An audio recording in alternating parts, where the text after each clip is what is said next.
Nays are 0. The nays are 427. The motion is not adopted.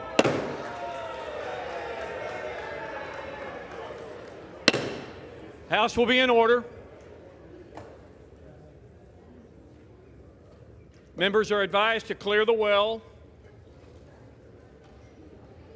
clear the aisle, take your conversations from the floor.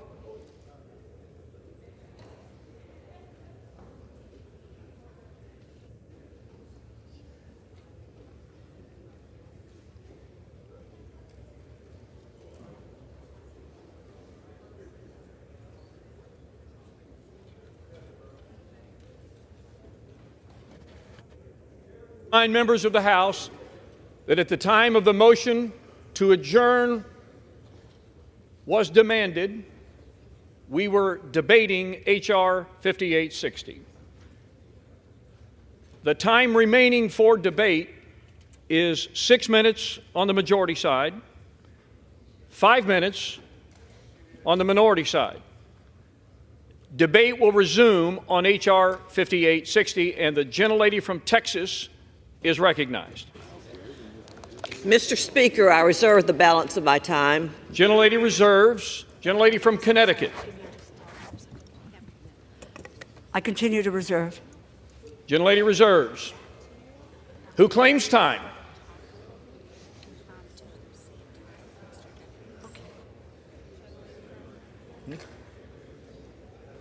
Gentlelady from Texas. I'm prepared to close. Gentlelady's prepared to close. Gentlelady We are from not Connecticut? prepared to close. They're trying to get Jeffries here to do.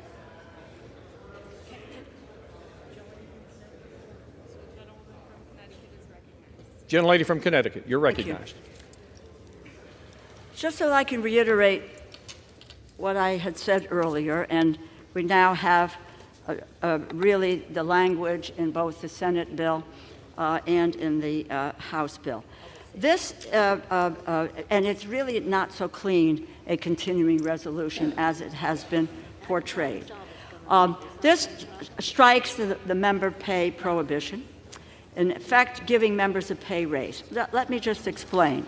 If you have a copy of the bill, which is on page 7, in the Senate bill, there is language that the legislative branch appropriations bill, what division it is, et cetera, section 6, is provides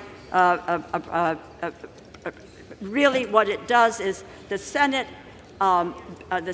bill prohibits the movement toward a member pay raise.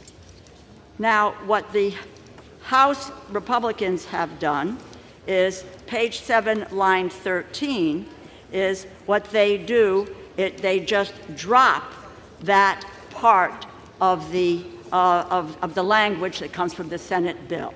In essence, what they have done is to provide themselves with a pay raise. I think I would ask you, I understand what you're saying, but what you need to do is, I don't know if you haven't given us time to read the 71 pages. I'm hopeful that all of you have had the opportunity to read the 71 pages. The gentlelady will suspend.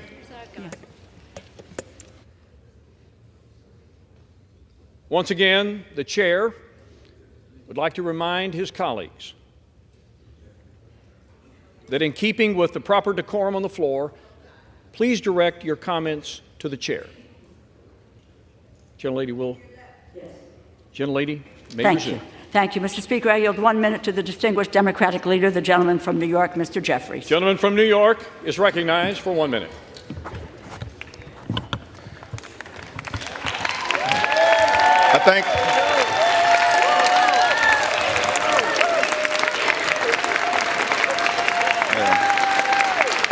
I thank the distinguished gentlelady.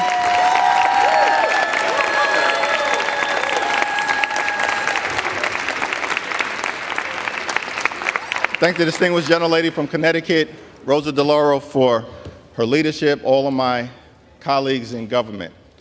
I rise today to have a conversation with the American people. And so strap in, because this may take a little while.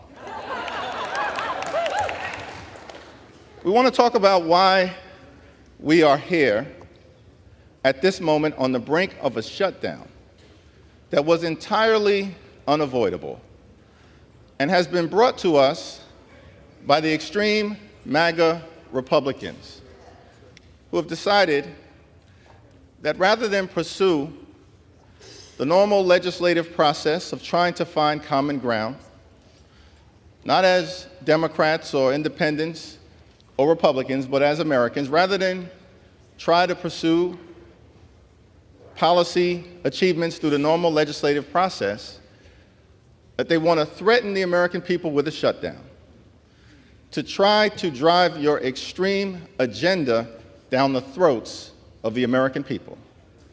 Why are we here at this moment on the brink of a catastrophic shutdown that will hurt everyday Americans, hurt children, hurt families, hurt older Americans, hurt veterans, and hurt the economy? Why are we at this moment? When from the very beginning we have said that there's an opportunity to come together in a bipartisan way consistent with the spending agreement that House Republicans themselves negotiated.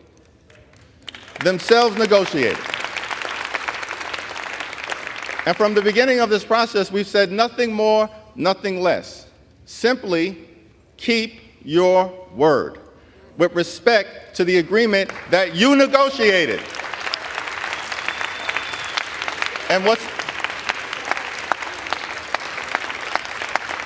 And just so that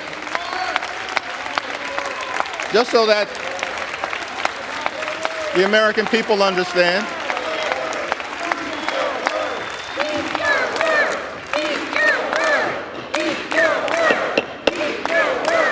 just so that the American people understand what we are talking about when we say simply that an agreement was negotiated. How did we get to this point? Well, heading into the 117th this Congress, we said that we are willing to find common ground with our colleagues on the other side of the aisle whenever and wherever possible, in the best interests of the American people. Govern in a bipartisan way, in the same way that we governed in the previous Congress, where we passed bill after bill after bill to make life better for the American people. And so many of those legislative efforts, whether it was the Infrastructure Investment and Jobs Act, where we created millions of good-paying jobs for hard-working, everyday Americans, to fix our crumbling bridges, roads, tunnels, our airports, our sewer and water systems, our mass transportation systems. And it was bipartisan. Largely Democratic in the House, but bipartisan. We passed gun safety legislation for the first time in 30 years. Why? Because we believe that we should do something about the gun violence epidemic in the United States of America with the fierce urgency of now. And not, as some of my colleagues want to do, unleash weapons of war that are not used to hunt deer, they're used to hunt human beings and shred children. And so we worked in a bipartisan way to pass the Safer Communities Act, to make progress for the American people. And then we worked on the CHIPS and Science Act that will bring domestic manufacturing jobs back home to the United States of America, as opposed to our jobs moving in the other direction. And to invest in science, technology, engineering, mathematics, to ensure that our young people have the skills to succeed in the 21st century economy and are competitive to continue to elevate American exceptionalism. That was done in a bipartisan way. Now, there were some areas where our Republican colleagues refused to do what was right, in our view, for the American people. And that's why, in some instances, we needed to just act to put people over politics. People over politics.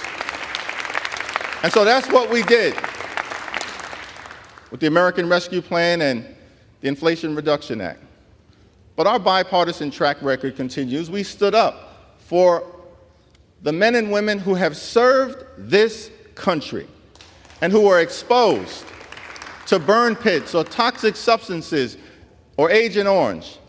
And through the PACT Act, under the leadership of Speaker Pelosi and Chairman Mark Takano, we stood up for our veterans to ensure that millions of them would get the health care that they deserve. And we got the PACT Act over the finish line.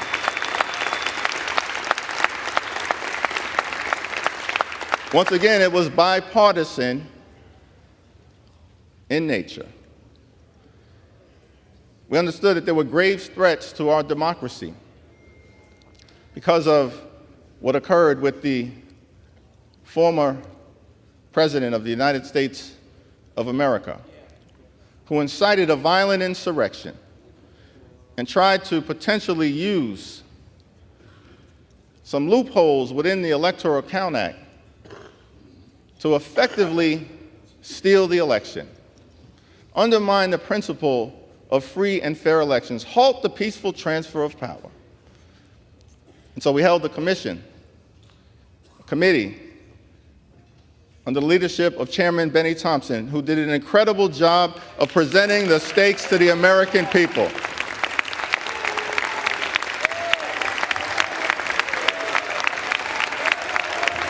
And so,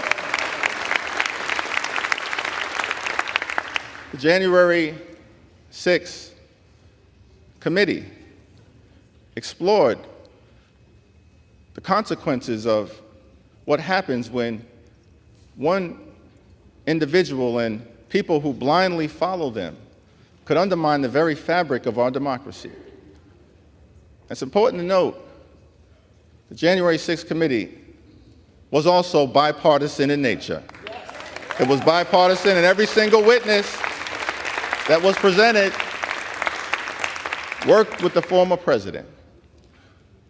And there's still more that needs to be done in that regard, but one of the legislative results of the January 6th committee's wonderful presentation and exploration was that we passed reform to the Electoral Count Act to strengthen the institution of our democracy as part of the principle that we will never again allow a single individual sitting at 1600 Pennsylvania Avenue to try to undermine American democracy.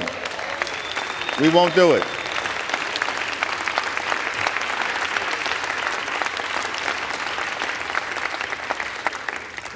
And that bill was bipartisan in nature. We also passed the American Rescue Plan at a moment of great crisis, the very beginning of the previous Congress. In the midst of a once-in-a-century pandemic that cost so many lives, so much pain, so much suffering, so much death. And so we moved decisively under the leadership of President Biden to pass the American Rescue Plan, which put shots in arms, money in pockets, and kids back in school.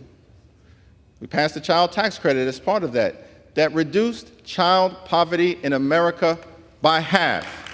By half.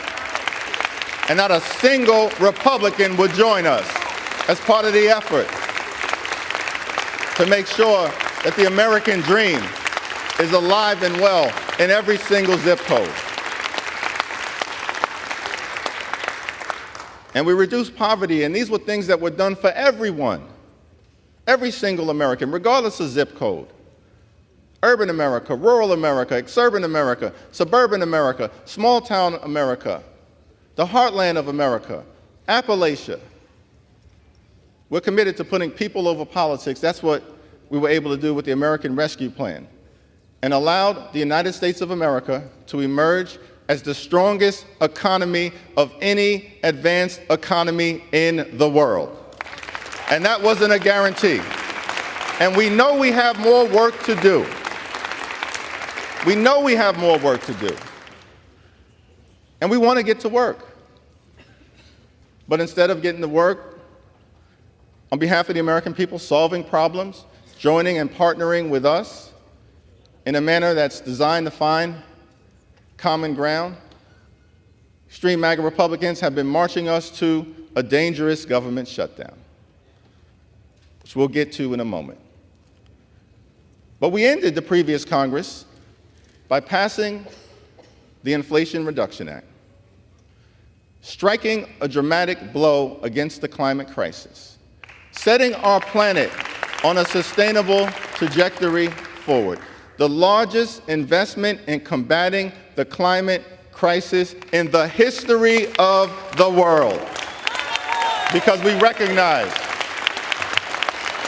that these extreme weather events will not go away on their own. And America is leading, thanks to our Speaker Emerita and House Democrats, Senate Democrats, and President Joe Biden. In that legislation, we also addressed the issue of health care affordability, because we understand that the American people are dealing with grave challenges as it relates to their cost of living. And in the Inflation Reduction Act, we began to address that in a serious way. Strengthen the Affordable Care Act, lowering health care costs, and driving down the high price of life-saving prescription drugs for millions of Americans, including by taking the price of insulin, which prior to the passage of the Inflation Reduction Act would cost the average American family about $4,000 a year, and we drove that down to $35 a month. And we're just getting started. And so that's a track record coming into this Congress. And as the American people are suffering from what has been characterized as a Republican civil war,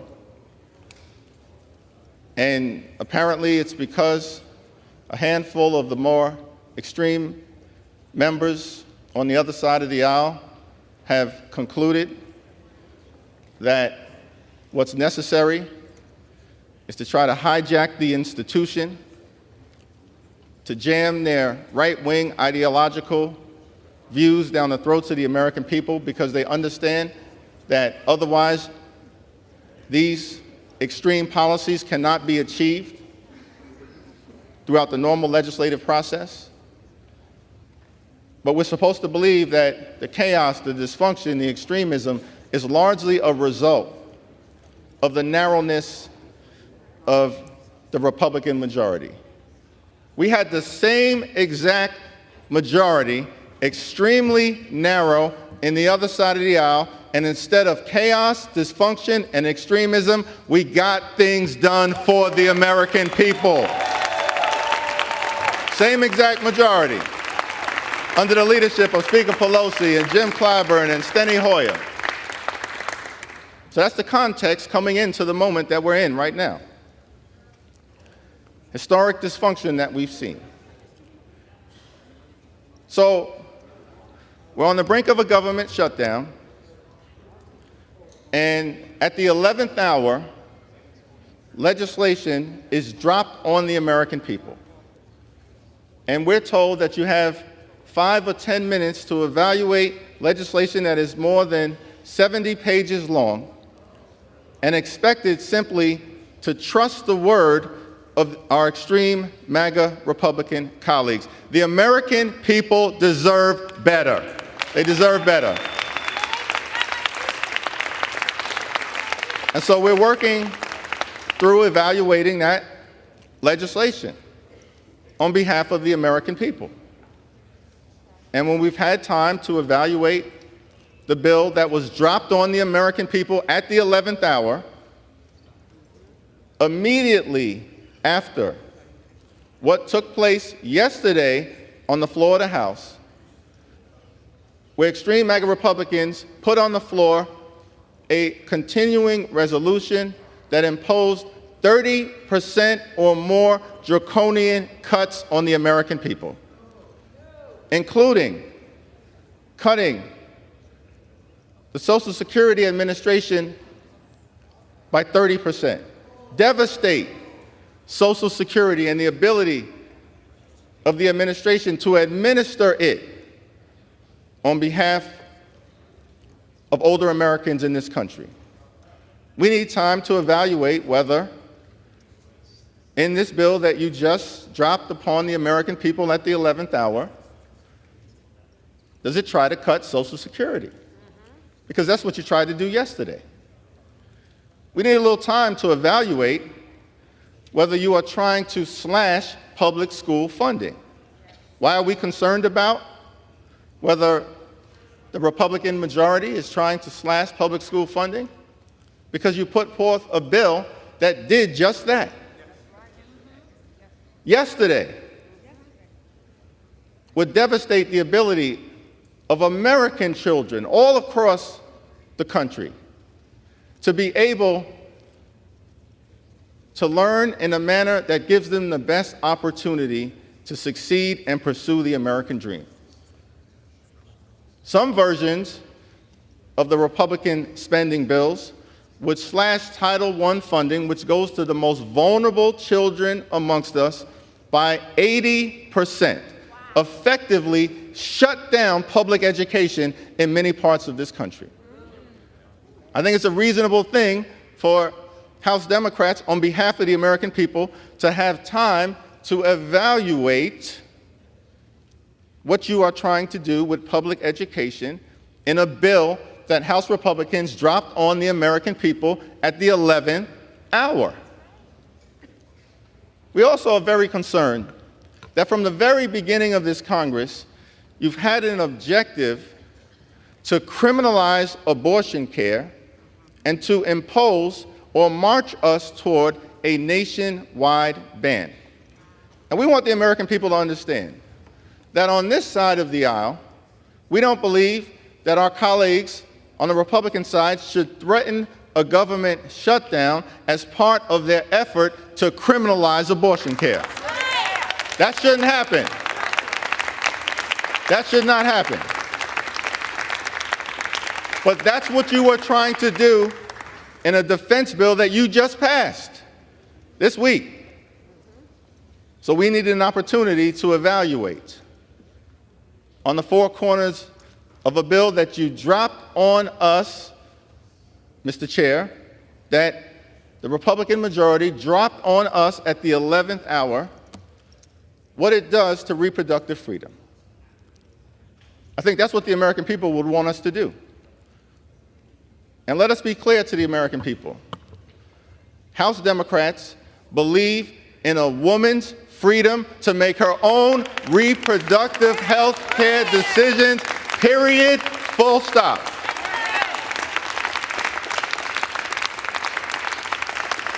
And the Republican majority wants to undermine reproductive freedom. So we are trying to evaluate in a bill dropped on the American people at the 11th hour whether anything in the four corners of this bill would undermine reproductive freedom. Now, earlier in the year, my Republican colleagues threatened to default on America's debt, which connects to the moment that we're in right now because it ultimately resulted in Republicans agreeing to top-line spending numbers. And so it's part of what has brought us to this moment, because an agreement was reached in May to avoid any shutdown drama by setting top-line spending numbers at the insistence of House Republicans, who then went into the Oval Office with President Joe Biden, who was negotiating in good faith, arrived at top-line spending numbers. Bill was presented on the House floor. More than 300 members of Congress voted for it, including 149 Republicans. A majority in the Senate that was bipartisan in nature, sent to President Biden's desk, signed into law, setting top-line spending numbers as part of an effort to avoid a reckless government shutdown. And it took less than a week for the Republican majority to break its word in the agreement that House Republicans themselves negotiated, which is what leads us to this moment right now. The nerve of even threatening a catastrophic default in and of itself highlights the extremism that has permeated this chamber from the beginning of this Congress on January 3rd. Because the full faith and credit of the United States of America and protecting it is a constitutional responsibility that we all have. And by the way, when Democrats were in the majority and someone was in the White House from the other side of the political aisle, someone who we strongly disagreed with, the former president, we raised the debt ceiling 3 times. No gamesmanship, no partisanship, no showmanship. We raised it 3 times, which is why that's simply what should have occurred this time around. But as part of extracting policy changes that the American people don't support, we were threatened with defaulting on our debt for the first time in American history, would have crashed the economy, sent the stock market spiraling downward, triggered a job-killing recession. And under the leadership of President Biden, we reached an agreement to avoid a catastrophic default. In that agreement, we protected Social Security, protected Medicare, protected Medicaid, protected veterans, protected public education, protected public safety, protected our efforts to combat the climate crisis, and protected the American people. And as part of that, we reached top-line spending numbers that Republicans negotiated and then immediately broke the agreement to bring us to this point. And that's very unfortunate, because all of this could have been avoided. We have a bill in the Senate that shortly would have ended the government shutdown if, in fact, as we've consistently asked for, this bipartisan spending agreement emerges from the Senate, makes its way over to the House, and if you put the bipartisan spending agreement emerging from the Senate on the floor of the House of Representatives and allow for an up or down vote, it will pass, and the extreme MAGA Republican shutdown threat would end. That's the way to proceed. So why can't my Republican colleagues commit to doing just that? Is this really a serious effort to end the government shutdown threat, when it's in the DNA of many of my colleagues on the other side of the aisle to shut down the government? It's not hyperbole. Let's just check the historic record. 1990s, Republicans shut the government down twice when Bill Clinton was president. The ransom demand at the time was, we want to slash and burn Medicaid, end Medicare as the American people know it. And unless that were to happen, we were told by Republicans that they would shut down the government. And that's exactly what happened twice in the 1990s in order to try to slash and burn Medicaid and adversely impact Medicare. It's in the DNA of House Republicans. How do we know that? Well, in 2013, American people were forced to deal with another reckless, dangerous government shutdown for 14 days. House Republicans shut down the government. Why was the government shut down in 2013? Because the demand was made inherently unreasonable that President Obama should repeal the Affordable Care Act, a signature legislative accomplishment that has been a force for good in the United States of America.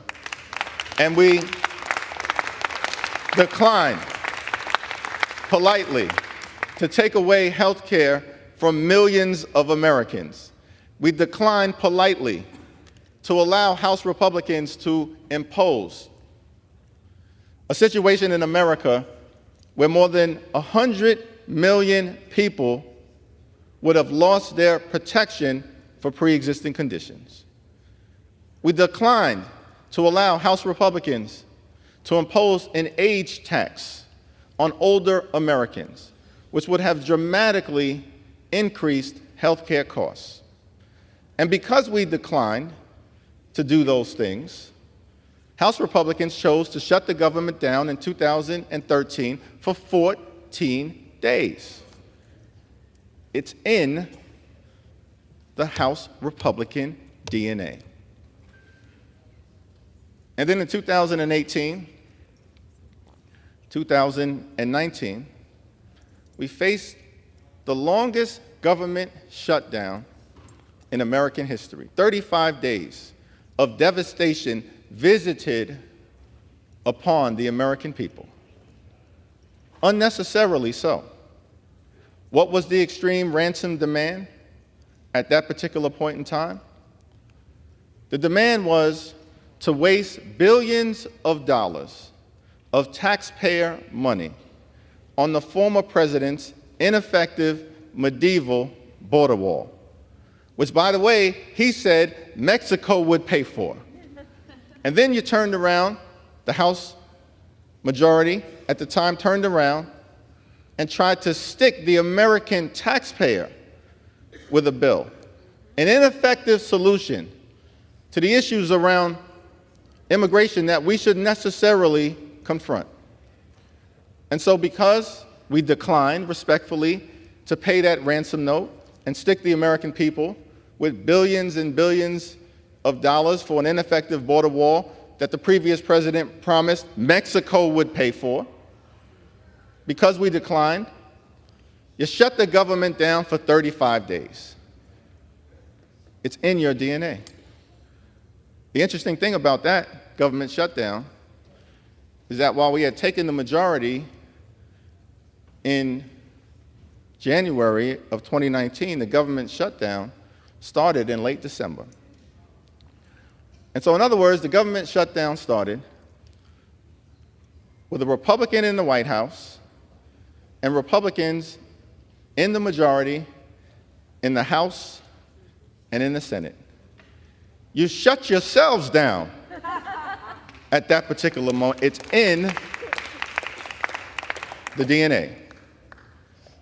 And so that is the backdrop. That is the context for how we arrive at this moment.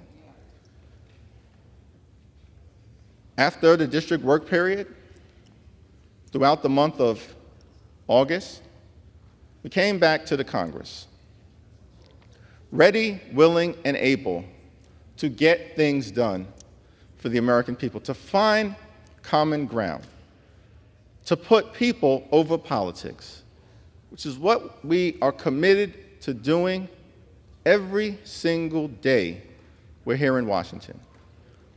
And when we came back in September, that's what House Democrats were prepared to do. Now, we were told that to the extent any illegitimate impeachment inquiry would be launched, that it would be done so only with a serious up or down vote on the floor of the House of Representatives. That's what we were told by House Republican leadership. That's not what happened. Instead of coming back to Washington in September, knowing we were faced with the possibility of an extreme MAGA Republican government shutdown, and being laser focused on finding the common ground necessary to fund the government in a way that protects the health, the safety, and the economic well-being of the American people, instead of doing that,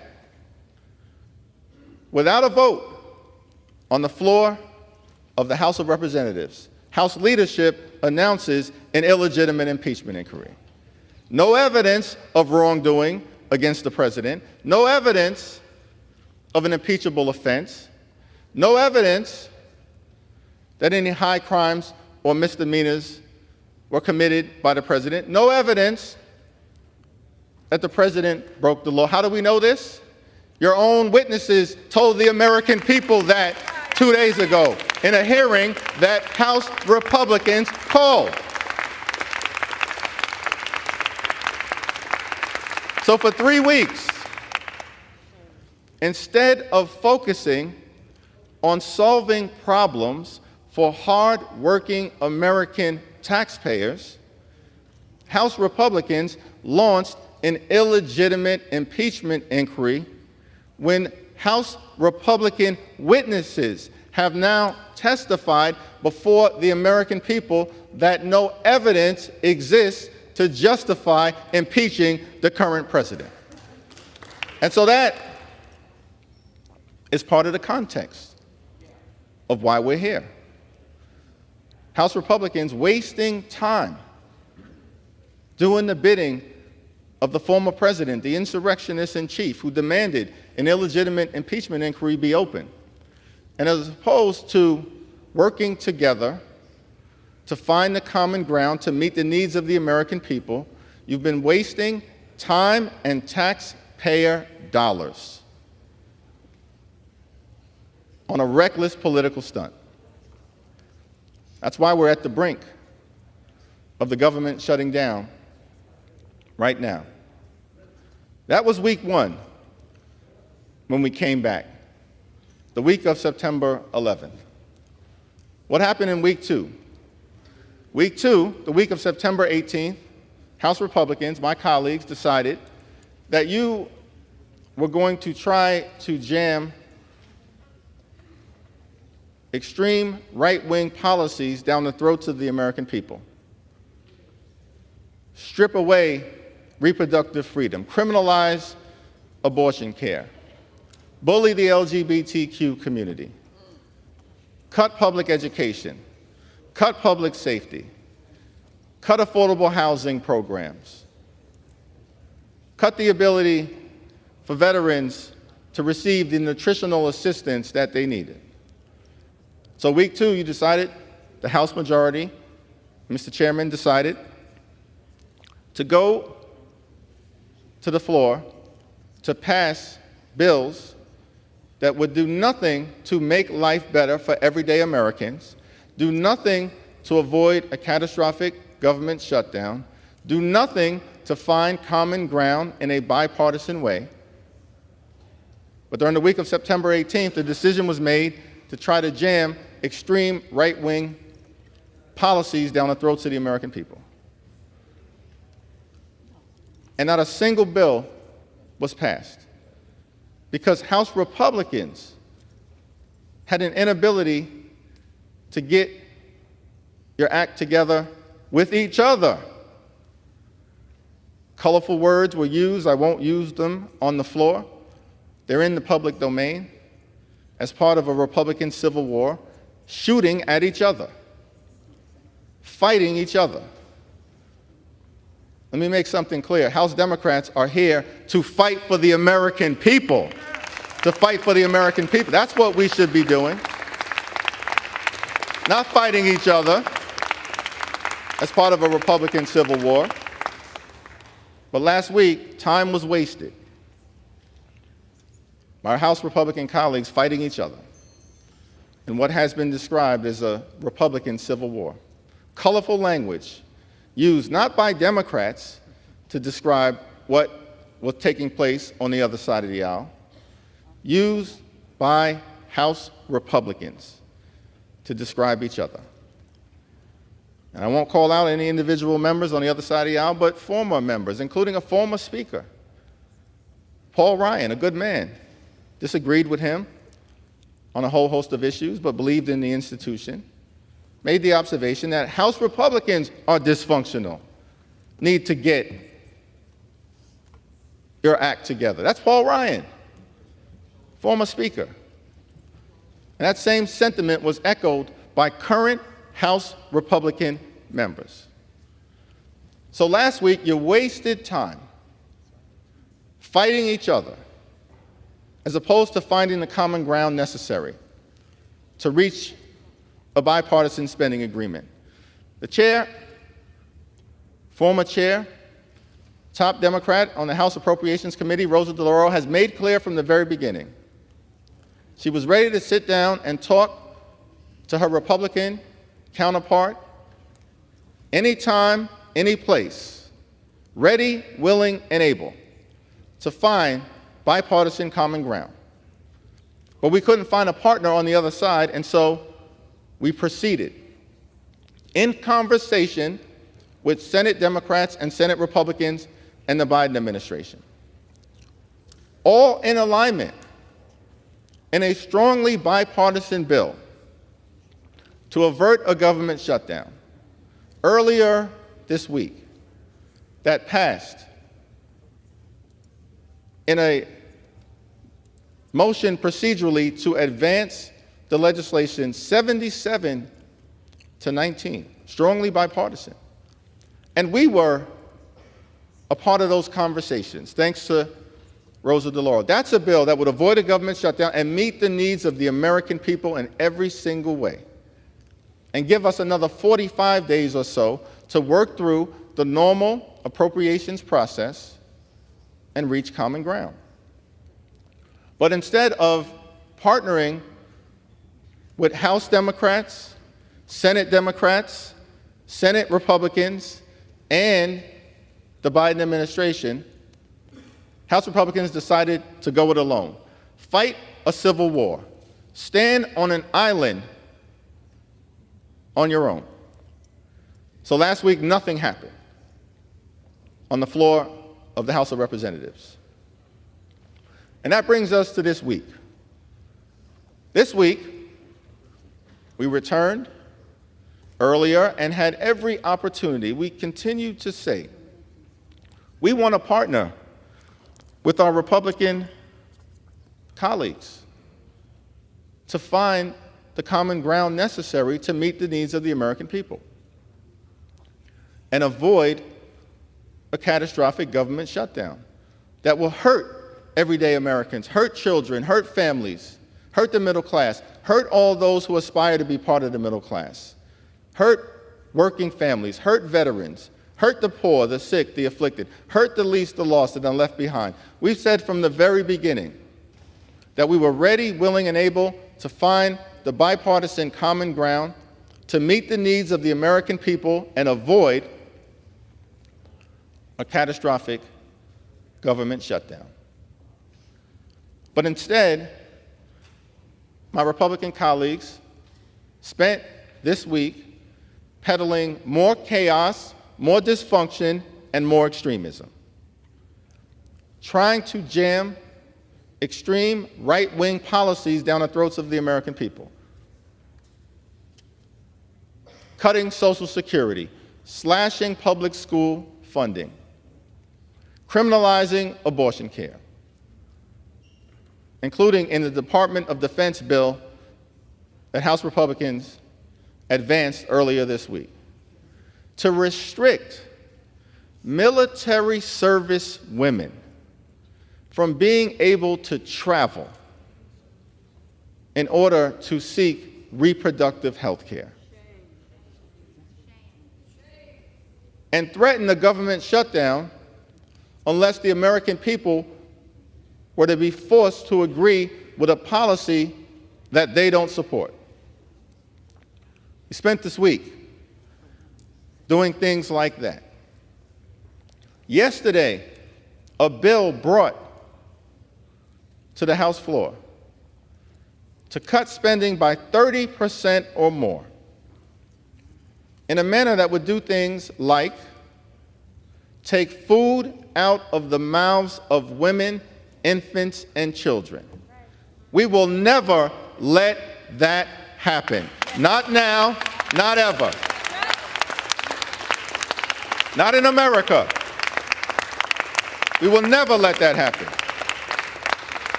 But that's one of the extreme right-wing policies that my Republican colleagues spent this week threatening to do, taking us to the brink of a government shutdown. Now, from the very beginning, there was a clear path forward because a spending agreement was reached in May that everyone in this town agreed to abide by as a matter of law. House Democrats, House Republicans, Senate Democrats, Senate Republicans, and President Biden. So why have we spent the last several weeks here in the House of Representatives trying to break that agreement and threaten a reckless government shutdown, which, by the way, will have catastrophic consequences for the American people? We want the American people to know that we are going to do everything possible to stop extreme MAGA Republicans from shutting down the government. We are fighting on their behalf to put people over politics. That's why we're here. That's why we're making this fight. And we want to do it in a bipartisan way. So we're in the process of evaluating the legislation that was dropped on the American people at the 11th hour. And once we conclude that expeditious review of the four corners of the legislation, we can make a decision as to the best path forward. When we've said all week that the only path forward is a bipartisan one. There's a bipartisan bill working its way through the Senate right now. Senate Democrats, Senate Republicans coming together to meet the needs of the American people. So we're evaluating the four corners of the bill to see if it does what's necessary as part of our effort to fight for things like lower costs and better paying jobs and safer communities, building a healthy economy for hardworking American taxpayers. Why?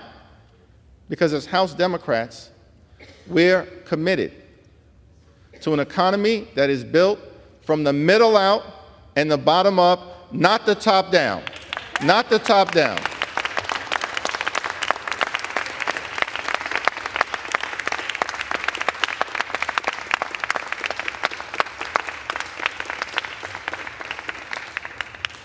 And so we're in the process now of evaluating whether there's anything in the four corners of this bill that would impose upon the American people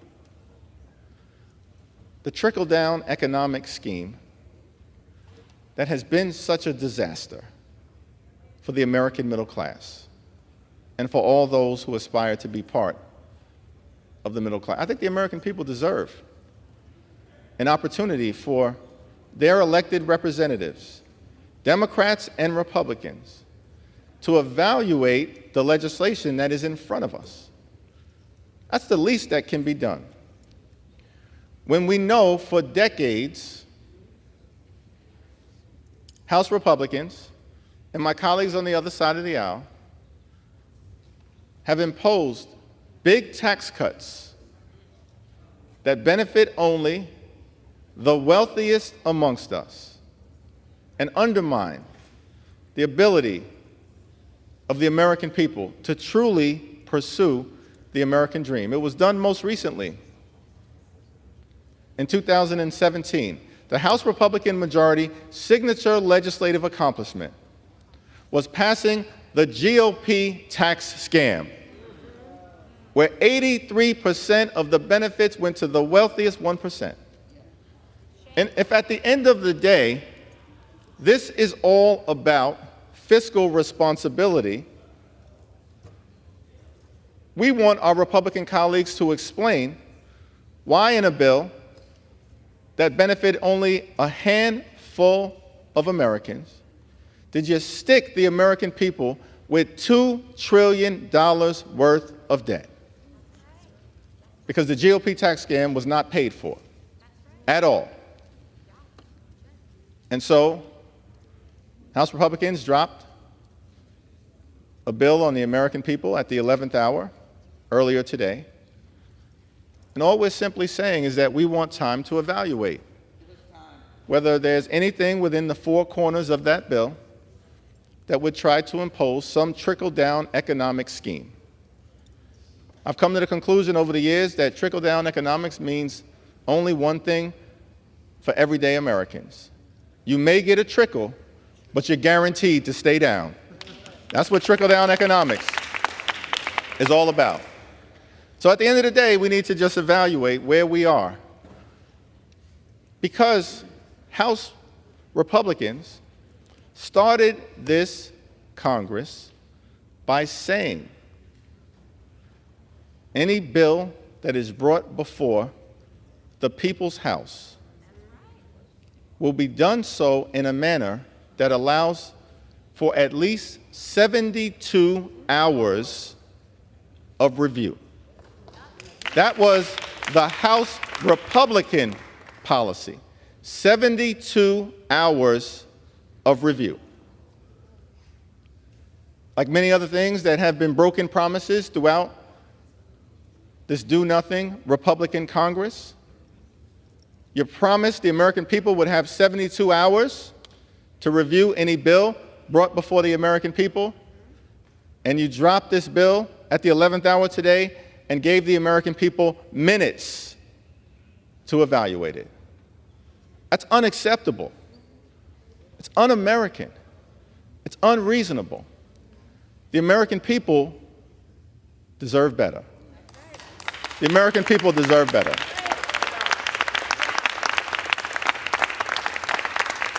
Because at the end of the day, what we are endeavoring to do is to try to figure out where we are at on behalf of our quest to lift up the great American dream for the middle class and all those who aspire to be part of the middle class, to do things that are pro-American, pro-worker, pro-labor union, pro-entrepreneurial, pro-small business, pro-job creation, consistent with our views that in America, when you work hard and play by the rules, you should be able to provide a comfortable living for yourself and for your family. Educate your children, purchase a home, and one day retire with grace and dignity. Is that too much to ask? That's what we're fighting for on behalf of the American people. And all we want is time. Just a handful of moments to be able to evaluate. Is there anything within the bill that was dropped on the American people at the 11th hour, notwithstanding the fact that the American people were promised 72 hours for any bill, let alone consequential legislation? We just want to be able to evaluate within the four corners of the agreement where things are at in terms of uplifting that basic American principle. And so, as I mentioned at the very beginning of my remarks, House Democrats continue to stand ready to find common ground with our Republican colleagues whenever and wherever possible. However, we will oppose Republican extremism whenever necessary. We will oppose any efforts to cut Social Security and Medicare. We will oppose any efforts to slash public school funding. We will oppose any efforts to undermine American democracy. We will oppose any efforts to flood our communities with weapons of war. We will oppose any efforts to undermine the progress being made on the climate crisis. We will oppose any efforts to undermine the great American dream. We will oppose any efforts to undercut public education.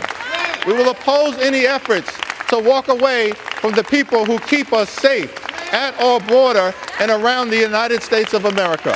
We will oppose any efforts to undermine the ability of the middle class to continue to thrive in the United States of America. And all we're doing is making sure that we can assess the four corners of the legislation that is before us, avoid a catastrophic government shutdown, put people over politics, and make sure that we can continue the great American dream. That you don't undermine freedom. You don't undermine reproductive freedom.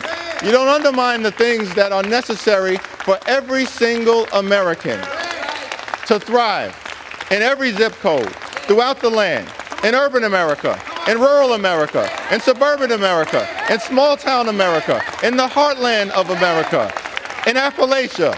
That's all we're doing. And when we complete our review, we'll come back to the floor, we'll make a decision, and as Democrats, we'll continue to put people over politics and continue America's long, necessary, and majestic march toward a more perfect union. I yield back.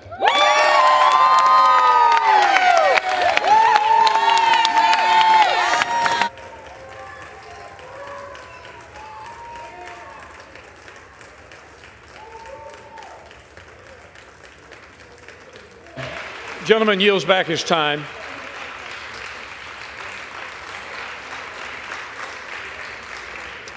Without objection, the gentleman from Florida, Mr. Diaz-Balart, will control the time for the majority. The gentleman is recognized. Thank you, Mr. Chairman. I yield 2 minutes to the distinguished gentleman from the state of Nevada, Mr. Amedee. Gentleman from Nevada is recognized for 2 minutes. Thank you to my colleague from Florida, and thank you, Mr. Speaker. You know,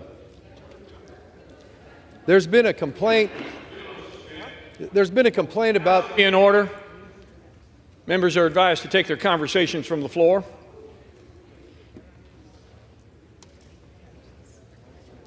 Gentleman may resume. Thank you, Mr. Speaker.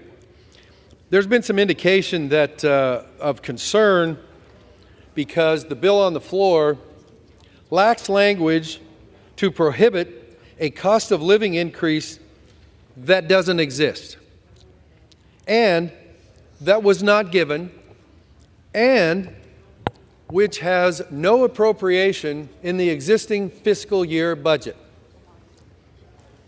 Normally, that would be the end of the discussion. However, I guess, being generous here, out of an abundance of caution and respect for those bill drafting experts in the Senate, fixing that to include the Senate's genius language in this measure is something that's imminently doable in short order, unless it becomes midnight, because we have to have a couple of more September State of the Unions.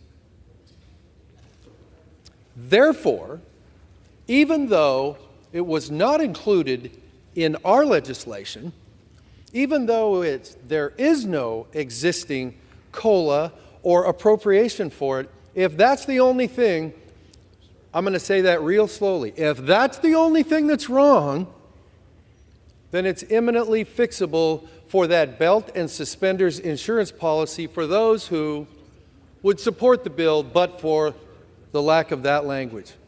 We shall see. I yield back, Mr. Speaker. He yields back his time. Gentlelady from Connecticut.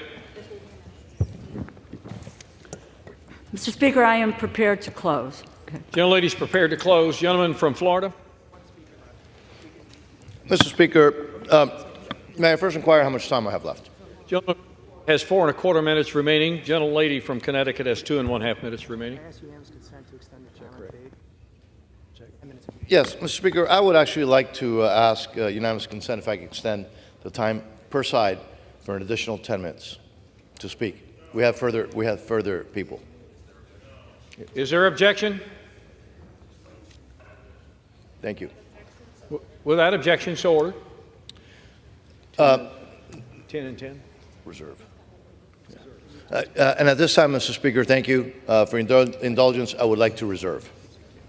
Gentleman reserves. Gentlelady from Connecticut is recognized with 12 1/2 minutes remaining. Yeah. Mr. Speaker, House Republicans have shown they are unwilling and unable to govern. Some have shown they are willing and able to abandon our allies. Russian tyranny and aggression threaten more than just Ukraine's borders. We learned in Georgia and we learned in Crimea, if you stand by while Russia takes an inch, they will take a mile. Vladimir Putin must be held to account for upending Europe's security and peacetime for a pointless and bloody war which has disrupted energy markets and triggered food insecurity around the world. We must be clear about what this means. Plain and simple, this is appeasement, like the world experienced in 1938, and which led to a cascading, murderous result. Ukraine's fight for democracy and sovereignty requires decisive action and absolute support from the free world. We must act like the leaders of the free world. We must not abandon our position as the world's beacon of democratic values. We must not surrender our global influence to Russia, China, or any group that threatens democracies. Members of this body have come together again and again to reaffirm our commitment to helping Ukraine defend itself against vicious invasion. Let us keep the government open, and let us proceed to make sure that we do not abandon our allies. I yield back. Does a gentlelady yield or reserve? I reserve. Thank you. Reserves. Gentleman from Florida with 14 1/4 minutes remaining. Thank you for letting me know, Mr. Chairman. I would now like to yield to another fellow appropriator, gentleman from California, Mr. Valadao. Gentleman from California is recognized for 2 minutes. I'd like to thank my friend from Florida for the time. Mr. Speaker, I think today we're at a really important moment in our history. Obviously, we're all frustrated. Myself as an appropriator, we've gone through this process. There was an effort to bring bills up sooner. We all would have liked those to have come up sooner. But playing games and dragging this out and watching members drag the process out even further than it needs to be is not helpful. Ultimately, we need to get this passed. We need to get this over to the Senate as quickly as possible because the American people want us to get this done. There's a lot of efforts that need to move forward. We obviously need to continue the process appropriating, and I think we've got a commitment now from leadership to keep us here over the next 2 weeks, which I think is the right thing to do so that we can finish the appropriations bills. We've done quite a bit. Obviously, moving the 4 bills off the House floor is a huge step for us. We've got 2 more to move out of committee, and I think we'll be moving that soon enough. But the reality is that we need to finish our work. And these 45 days will give us the ability to do that. It makes a difference for the American people. It makes a difference for us here in Congress. And sadly, it's something we need to do. But ultimately, we've got a vote here in a few minutes. And I ask that all my colleagues support the CR and get us through those 45 days so we can finish our work. And Mr. Speaker, I yield back to the gentleman from Florida. Thank you, Mr. Speaker. Time. I would reserve. Gentleman reserves. Gentlelady from Connecticut. Thank you, Mr. Speaker. I think it's important to note here that, first of all, I'm very interested that there was a rereading of the bill as it came from the House and from the Senate, and that there is a view that it needs to be reviewed in some way because, in fact, as the bill stands, that there is a pay raise. That is being done. In addition to which, there is student loan efforts that are thwarted as well, making it more difficult for about 44 45,000, 45 million of borrowers to be able to get the kinds of services that they need. But I really want to make the point of, I have had the opportunity to chair the Appropriations Committee for 2 years. And for those 2 years, and with a, I think, 3 or 4 person majority, that with the assistance of colleagues in the House and in the Senate, and in last December, it was honestly just in the Senate, because House Republicans refused to participate in the negotiations, I think there were very few in the continuing resolution that we put forward, Republicans who voted for a continuing resolution. I think, if I recall the number precisely, it was 9.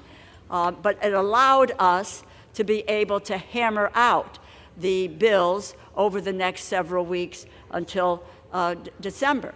At that juncture, what we did was we came together, we hammered out the bills, we made sure that no one got everything that they wanted, but we could pass the bill. Now I move forward to what happened in last May and last June, when there was a budget agreement that was hammered out by the President and by the Speaker of the House. And to be very honest with you, I did not vote for that budget agreement. I would have never let this nation default, but I was very concerned about the harm that was going to be done to the people of this country through the appropriations process that was established by the majority, and that was to significantly cut $142 billion from the services that we provide, and that is education, it is mental health services, it is medical research services. All of that I viewed was going to be curtailed. But it is the law of the land. The law of the land, a civics. When the House passes something, the Senate passes something, the President signs the bill, it is the law of the land. But the Speaker of the House and Republicans in this House walked away from that agreement. And that is why we stand where we are today in this effort. I reserve. Lady reserves her time. Members of the House, please take your conversations from the floor.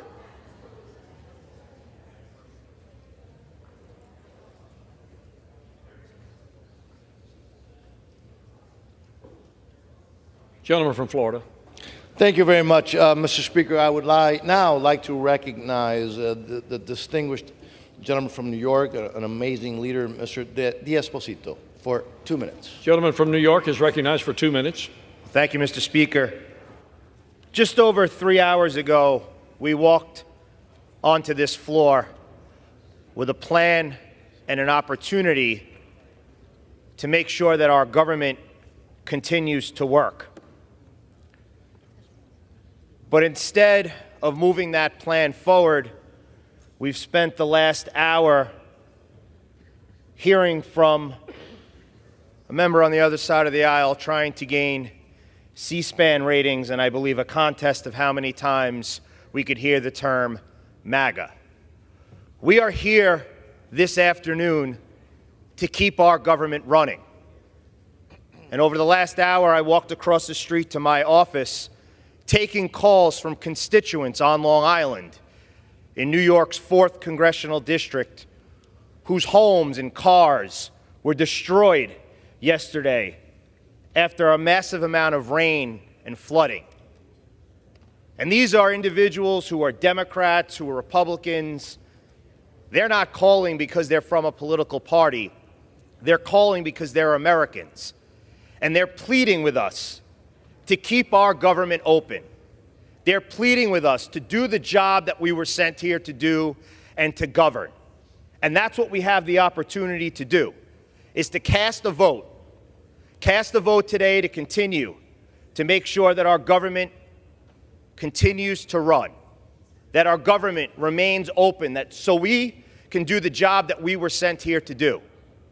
And that's what I urge my colleagues on the other side of the aisle. Today, you're not making a partisan vote. You're making a vote in support of the United States of America. You're making a vote in support of residents back home who need our help.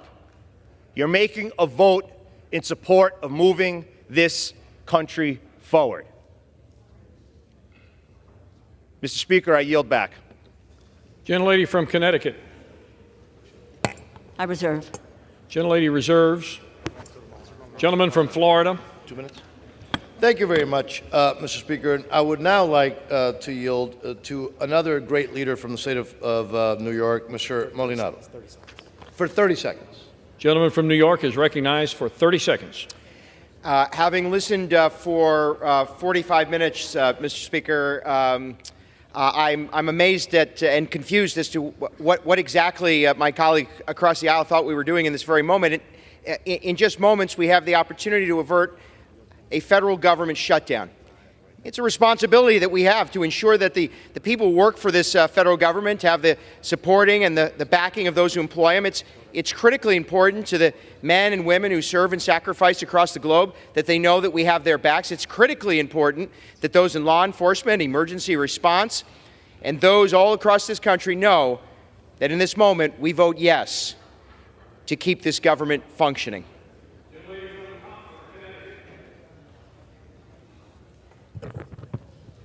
I reserve. Gentlelady continues to reserve. Gentleman from Florida.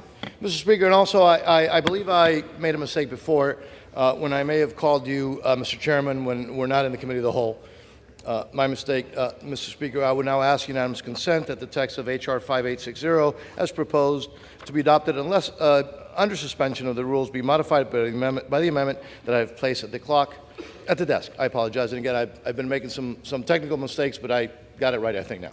The clerk will report the modification.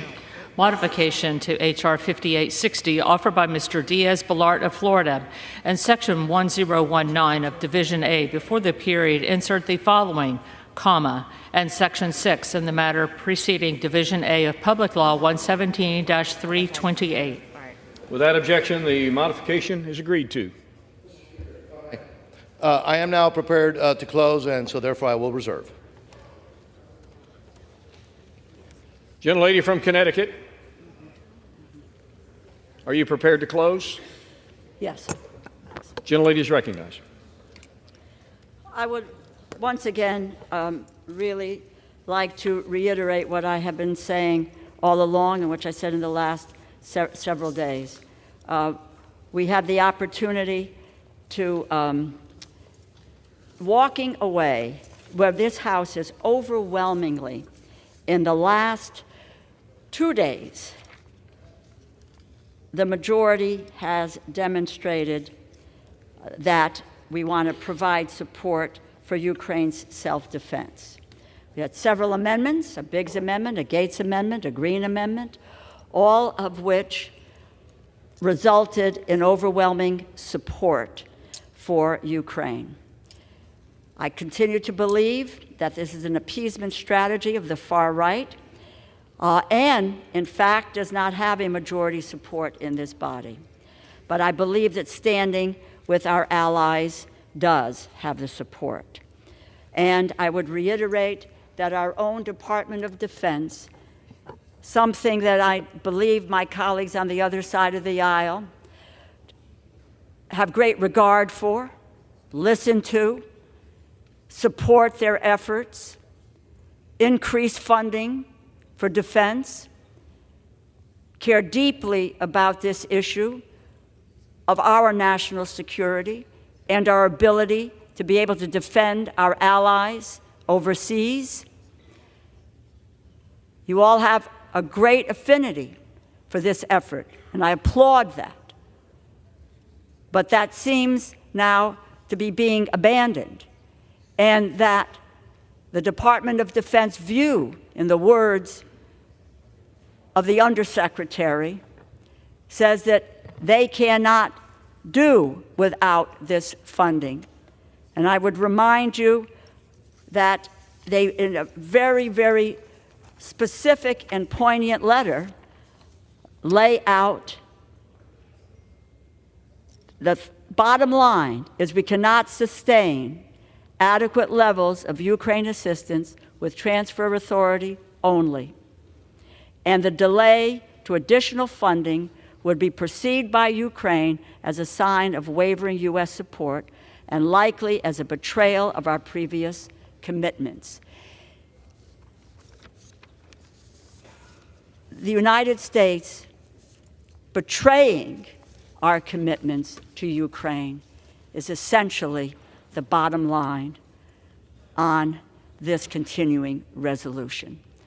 With that, Mr. Speaker, I yield back the balance of my time. Gentlelady yields back her time. The gentleman from Florida is recognized with 10 1/2 minutes at his Mr. Speaker, disposal. thank you, and thank you for a job well done.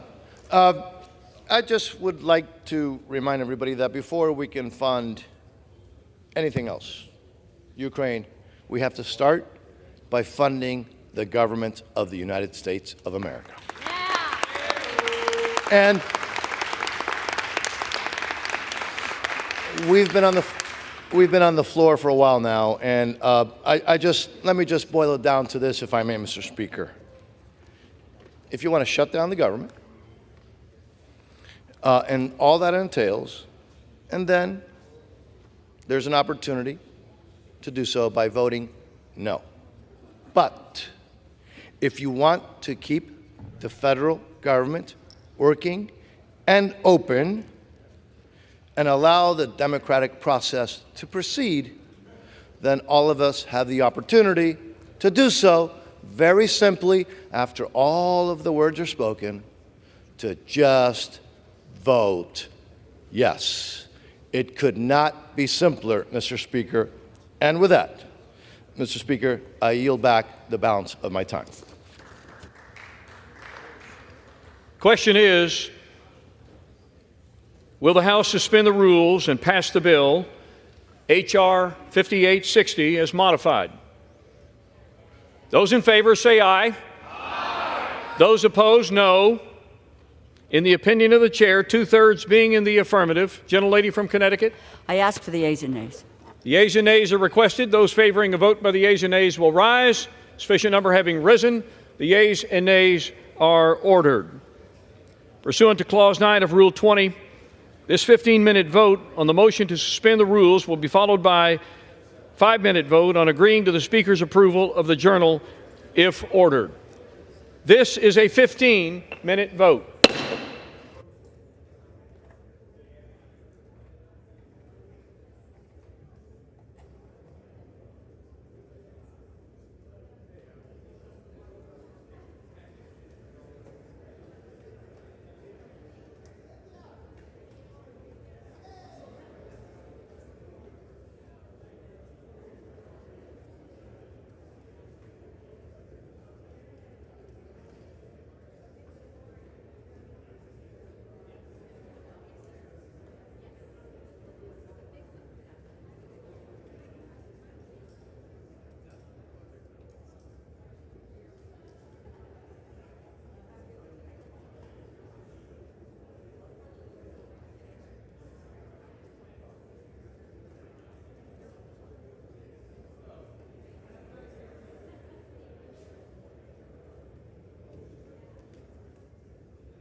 On this vote, the yeas are 335, the nays are 91. Two-thirds being in the affirmative, the rules are suspended. The bill is passed, and without objection, the motion to reconsider is laid on the table.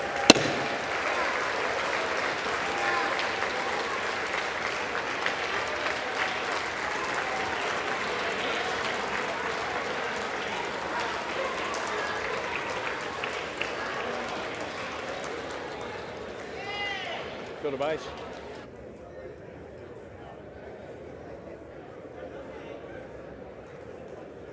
Pursuant to Clause 8 of Rule 20, the unfinished business is the question on agreeing to the Speaker's approval of the Journal, which the Chair will put de novo. The question is on agreeing to the Speaker's approval of the Journal. Those in favor say aye. Those opposed, in the opinion of the Chair, the ayes have it. The Journal stands approved. For what purpose does the gentlelady from Oklahoma seek recognition? Mr. Speaker, I move that the House do now adjourn. Sorry. Where are the convening times? The convening times. Shh. Where are the convening?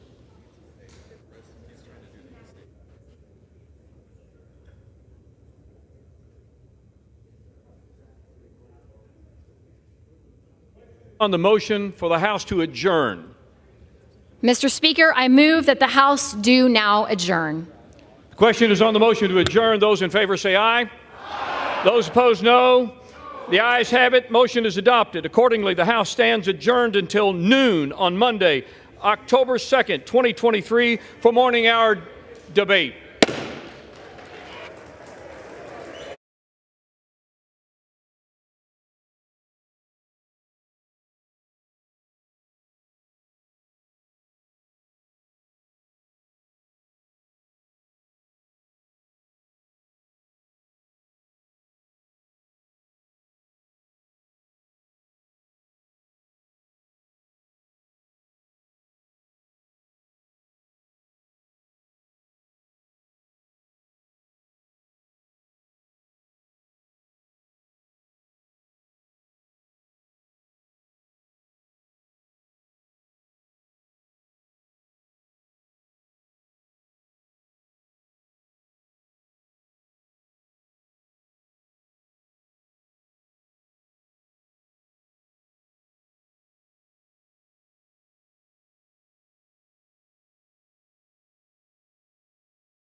Testing.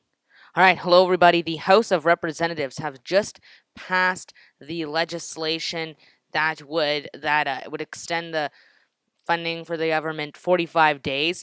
So now the bill heads to the Senate. So there's still a chance of a government shutdown at midnight tonight.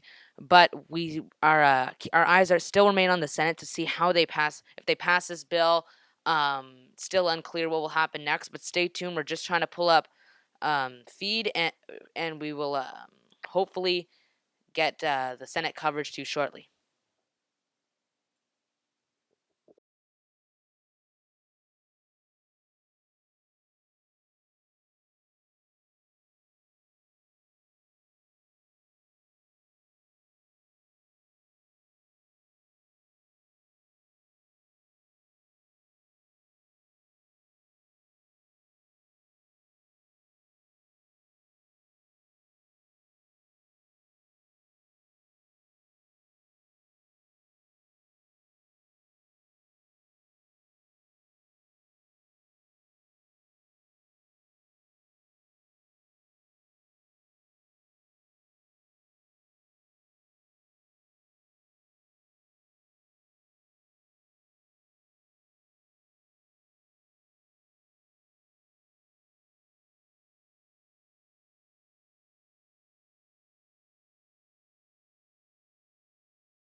Here is the film from or video from the Senate chamber. Still unsure what the next steps are, but we'll bring that to you as soon as possible.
Testing. All right. Hello, everybody. We doesn't doesn't appear to us what really is happening right now. As you know, we cover Canadian politics, but yeah. So we're gonna put an end to this stream here. You can stay updated by following, of course, all the major news networks. I intend to keep updates on my Twitter page, or X as it is now called. You can find me at Nolan Stokwa on Twitter, and that's where I intend to keep putting up the updates. Government shutdown. The deadline is just above 8 hours. It could be avoided with a simple Senate vote and it being passed. If the Senate votes to pass the short-term funding bill that would extend government funding for 45 more days, if the Senate votes to pass that, the shutdown is avoided. This is going to be very, very interesting to see how it all plays out, because even if the bill passes, there could be still another government shutdown in 45 days. And so it's not a long-term solution, but it could very well put an end to all the madness going on in Congress right now. We would like to keep you updated, so please stay tuned for more information. Thank you very much. We're left.